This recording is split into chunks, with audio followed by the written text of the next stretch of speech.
What's up, YouTube family? Gerald Greenlee here with Clean and Green Lawn Service in beautiful South Georgia. Hey, hope you're having a great day today. As you can probably tell from the title of the video, this is going to be the 500-hour review on the Hustler, Super Z, 493.6. So hopefully it'll make it to 500. All right, so let's just get started. This is I'm trying to remember where the doggone label is on here. I think this is a 2023. Let me see here. Serial number. I don't see the serial number. Huh.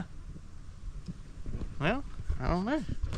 If I could see the serial number, I could tell you what year it was. And the reason I'm confused on it, because I ordered this back when there was a shortage on everything. And I know I got it in 2023, but I ordered it in 2022. So anyway, I'll show y'all what I got and I'll give you my thoughts on it. So this is, again, the Hustler Super Z. This one does have the VX deck. Now, I did not want the VX deck. That's what I have on the stander. I wanted the VX4, and the main reason I wanted it, because one is I heard it was good on Bahia. Two is it has a sand kit that you can put under it. As you can see here, we have a lot of sand where I live. But when the dealer ordered it, this was the first year that they offered the VX on the Super Z. Well, they didn't realize that. And so anyway, they ordered two of them and they both had VXs on them. So I had already waited. I think I ordered in maybe September, October, and I got it at the end of May, 1st of June last year. So I went about, and Hustler did not want to just give me a different deck for it. I don't know why, but anyway, it is what it is. This has the FX 1000V on it. This is the 35 horsepower carbureted Kawasaki. So standard dual fuel tanks. Got some nice stuff here, you know, just cut out where you can see. That's a lot better than like the Super S with all them stickers on it that peeled off in the first 6 months. So I really like that. It's got a little step plate here on the deck with the 60 cut out in it. Of course, we got the Hustler cut out right here on the front. We got a decal there. It's held up well. Height adjustments, very easy on these. You know, you got your little logo right there. It tells you at transport you're at 5.5. You can go down to 1 inch on it. So I think I already said dual fuel tanks. These do have the mechanical gauges. They went back to that. That was a good move on the part of Hustler, XL, MTD, Black & Decker, Stanley Black & Decker, whoever bought them out. So you know, the X1 I got has the electric ones on it, and they just never worked right. We fill them up every day, so I didn't even take them back to the dealer to get them worked on, because it was just, everybody was having problems with them. So anyway, got a couple of good strap points on each side under there. We use that to pull them out the mud holes.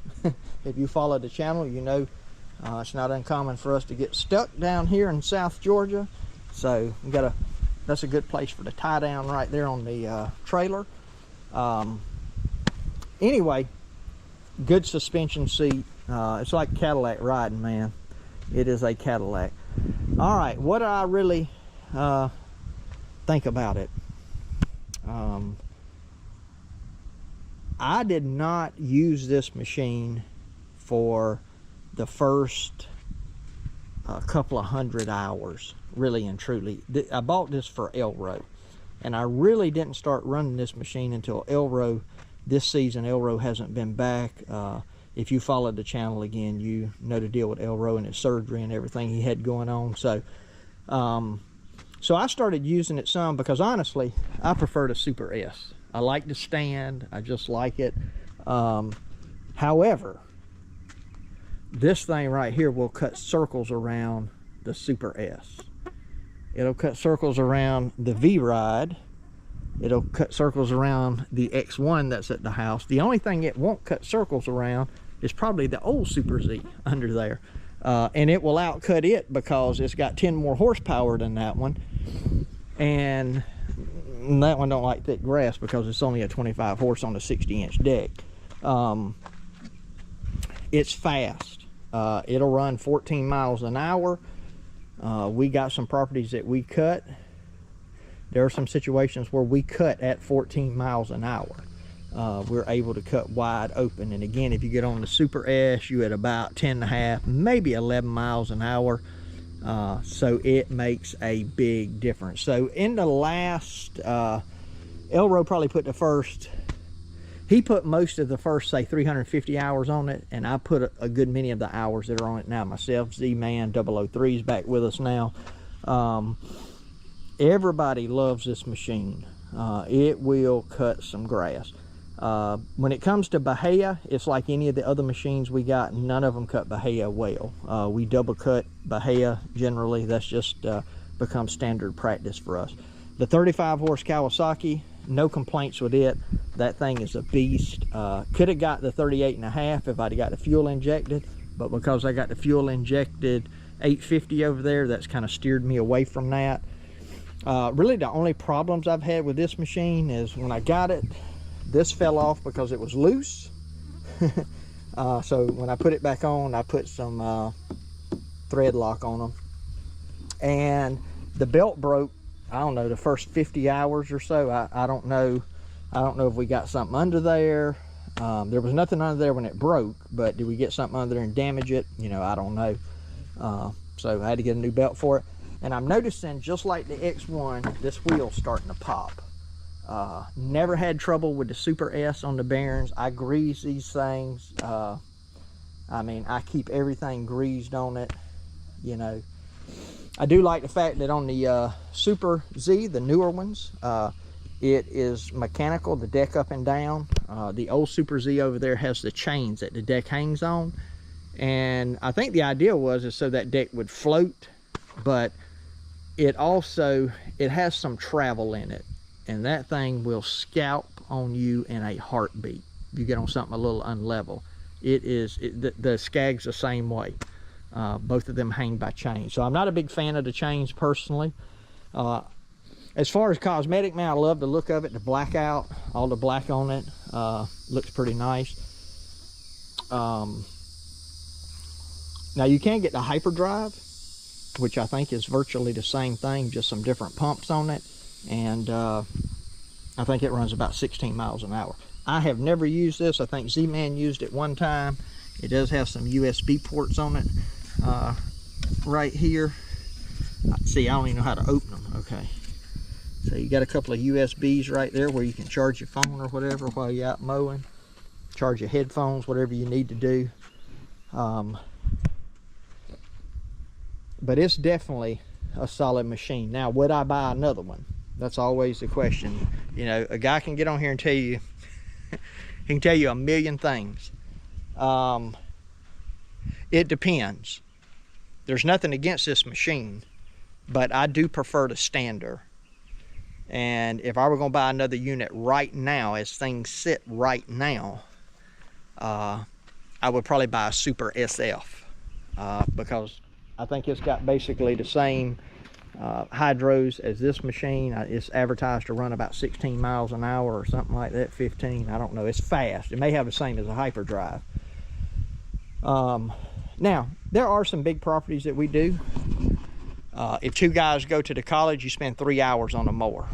You know, each person does. And sitting down is kind of nice for that. The only way I would buy another sit down is if I had somebody like Elro that I needed a new mower for that person that can't stand. I would probably buy another Super Z. Nothing against it, it's just a preference. It's simply a preference of liking to stand up. If I bought another one of these, I would definitely get the VX4 deck. I'd make sure it got ordered that way, because I really wanted to try that. That was part of the reason I bought this machine, because I wanted the VX4 deck. And but you know, it is what it is. So this one cuts good. I mean, at least with the VX, I knew what I was getting, because the Stander does a really good job. much better than the deck that's under the X1. So yeah, nice little piece of equipment.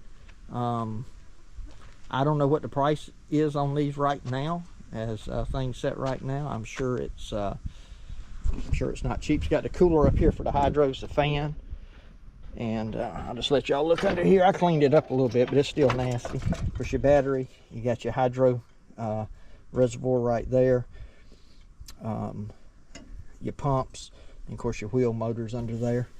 But it is a nice machine. Nice machine. I don't have any regrets about buying it, other than I wish I had the other deck on it. But there again, the good thing about it is, the other thing about it is I ordered it, and from what I understand, because I ordered it, like I said, like September or October of 2022, when I ordered it, locked the price in on it.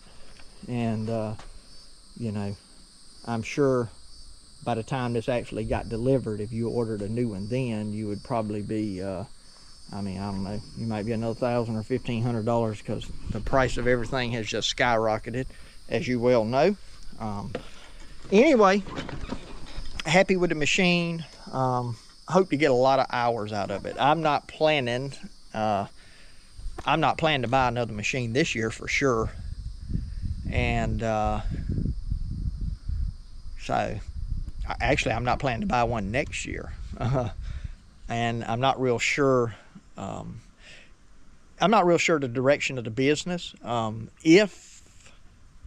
If I were going to continue full throttle like I was last year and like I have been this year so far, I might buy another one. But I'm thinking about scaling back a little bit. I will tell you, this 35, man, it burns some fuel. It does burn some fuel. There's a big difference between it and the 27 that we ran on the X1.